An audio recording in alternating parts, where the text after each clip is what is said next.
The work of caring for vulnerable children and families is sacred because you simply cannot get away from this theme that God is the kind of God that is always seeking out where the most vulnerable are, and he's moving towards them. Jesus doesn't need us in this work, but he invites us to be a part of it because he loves us so much.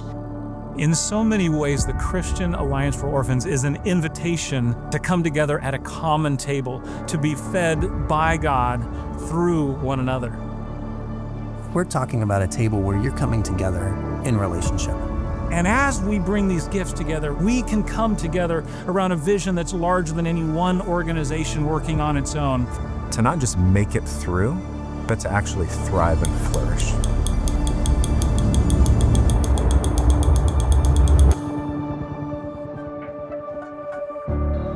You know, this work, serving vulnerable children and families, it is not easy. When you are involved in work that takes you into the world's most broken places, you're following Jesus into the painful places, and you are sharing in that. That can be very isolating, it can be very wearying, it can be exhausting. There's just so much opportunity out there that it can sometimes feel overwhelming or paralyzing. When you look at all of the choices and all of the different pathways that are options, the question becomes not so much do we want to, but which one do we choose? There has been a tendency toward isolation and even competition as organizations and individuals have done this work. The enemy hates unity amongst believers, right? He loves dissension. When we're able to push against that and essentially say, no, we're going to be disciplined about letting our best interests not be the focus and instead look at this bigger picture about how do we provide the best available care for kids and how do we build the kingdom, there's something incredibly valuable in a decision like that.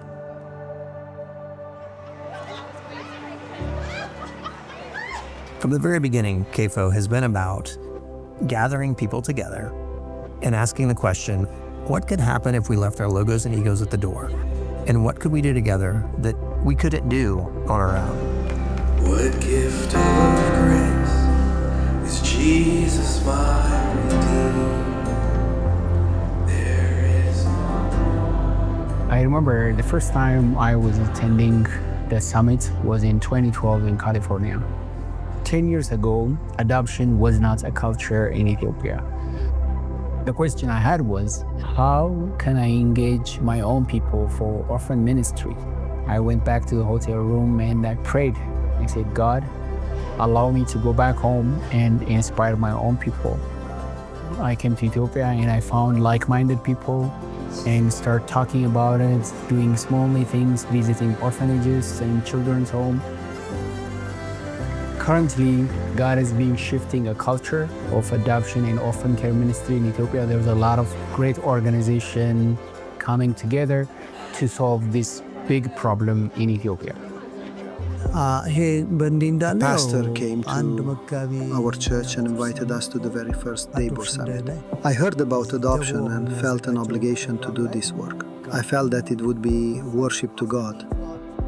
The first time I picked him up out of his crib and held him, he was not healthy. He was just skin and bones. As I held him, I told him, I'm sorry, I was late to take you and be a father to you. Since my wife and I adopted, I've been talking to people to do the same thing. People will be scared and say, what if we can't love them the same? And I tell them, they're all the same to me. And it is such a big blessing. My heart is full right now, being able to see real Ethiopian families adopting, fostering, bringing children into their homes, being supported by churches, seeing these organizations all coming together. As CAFO, this is what we're hoping to see happen. This is not CAFO doing it, it's us being the cheerleaders. We see Debo setting that table for all of these organizations, churches, advocates to come together to serve families and children. There's few more beautiful things in the world than seeing God's people join their strengths, their passions, and then together more fruitfully, effectively serving vulnerable children and families. Churches, organizations, and advocates are looking around at foster care in their community, and they're beginning to ask the question, what could we do together that we could never do on our own? They're finding that they can do a lot, and we're seeing that right here in Lake County. Today, we thank you for life and breath. We thank you for the opportunity to be able to create a fun space for our children and also rest for our foster parents. So as our collaboration got started, there were a ton of people doing really great things, but they weren't necessarily aware of one another doing those things. Lake County was one of the first communities that approached us when we first launched the More Than Enough Fellowship program. It'll come. CAFO and the grant was really the catalyst behind where we are now, because they provided the structure to all that Be the Village really is at this time. And that team has been phenomenal. The classes that we went through has well equipped and prepped us for the work ahead of us. You know, God had obviously already been working here for a long time prior to us ever being involved at all. It was just our assignment to help the folks in Lake County take some of their next steps. I think there's this beautiful story going on, this invisible thread that's been uniting us. Some churches are doing amazing work with foster closets. Some churches are hosting respite events. I just love, like, all of us, our hearts are stirred for the same thing, but it doesn't look exactly the same way in each of our contexts. And so I think that's the beauty of collaboration, is that we don't need to all do the same thing, but we need to do what God's called us to and be faithful to that.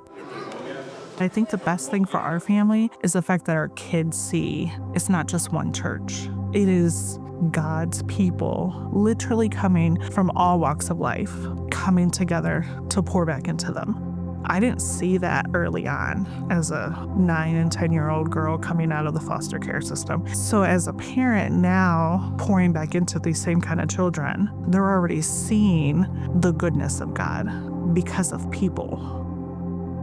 I think a lot of what this work has done too is really humanize us all. You may think, oh, they have this abundance, and in Gary, there's like this place of like lack. But what we're beginning to understand is that, like, man, we're all broken. We all need the gospel. We've all been invited to the table as guests. So while Ethiopia and Lake County, Indiana are very different places, it is the same God who is drawing the hearts of believers together and inviting them to look around the community and say, there are vulnerable children and families here. What can you do together that you can't do by yourself? Some of the paths are not easy to be able to do these things that they do, but Lord, they are showing that it can be done. They are doing the work, and our families get to be a part of it and get to be blessed by it. Essentially, we get to be the hands and feet to our children and these children, and they get to know you because of this. You know, in so many ways, the gravity of our day pulls us outward and apart, into our own corners, into our own self-absorbed lives and activities. As I see it, the work of CAFO is in the opposite direction. It's drawing together to a common table, to shared spaces, to a feast of learning. It's not just about accumulating knowledge, but it's about being a part of something that's bigger than us and doing something with others that we could never do on our own. And CAFO is a community of spiritual formation first that happens to be working in and with those who are engaged in caring for vulnerable children and families. It is only if we are grounded deeply in the life of God that we will be able to continue to live a life of pouring and receiving. We refuse to be the kind of people who raise our hands in worship to a God that has moved towards us in our brokenness and then use those same hands to push the brokenness of others away.